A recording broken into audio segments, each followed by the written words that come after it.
Where's this gig going to start? Mike?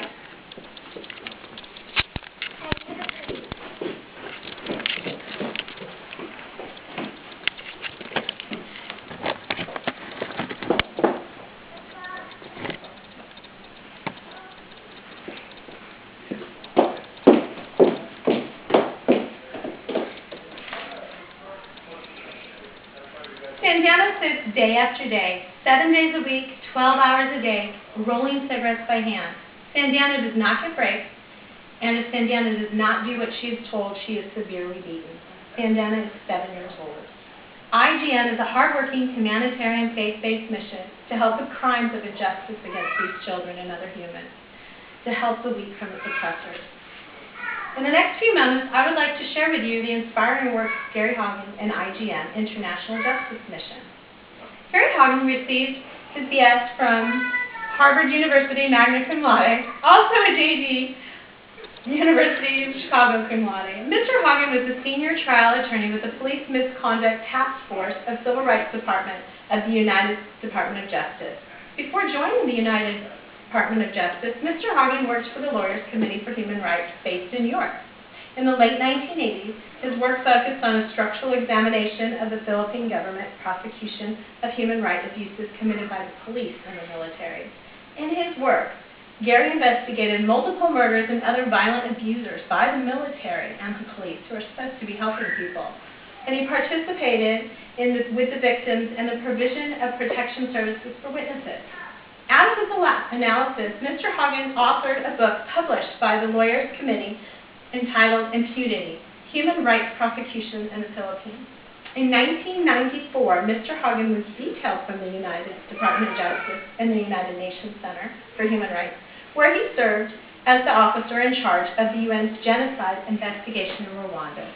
Gary now serves, after seeing all of that, putting his good work and uses everything he's learned to use, and is president and the CEO of International Justice Mission.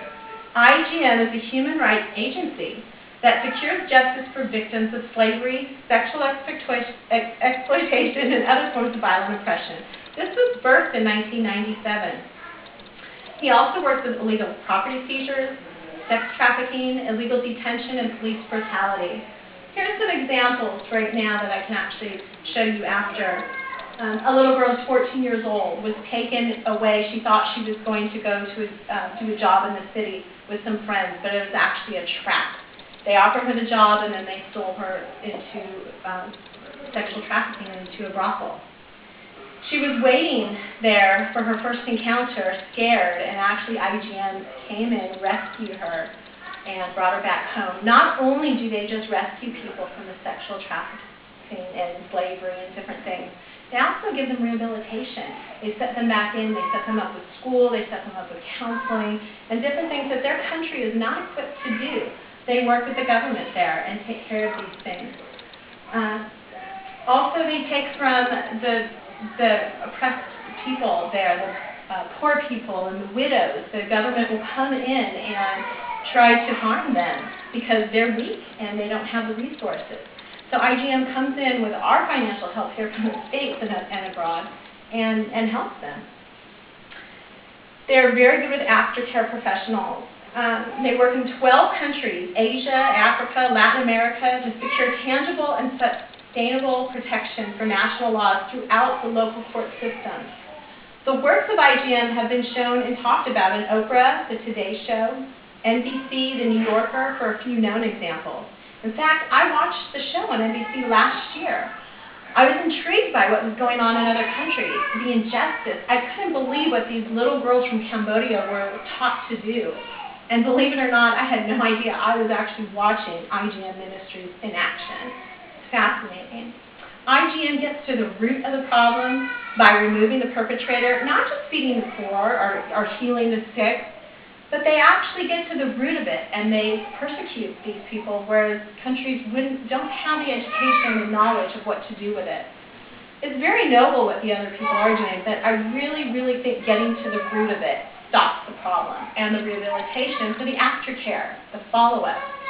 So in conclusion, really, my heart is so moved by this ministry. Gary Hagen spoke at our church about a month ago, and I believe it. I bought 2 of his books.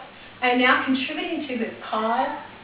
I've gone online and found so much research about what what International Justice Mission is doing. And I really, really, really want to stand up for this cause, for the people that are oppressed. I'm so moved by it.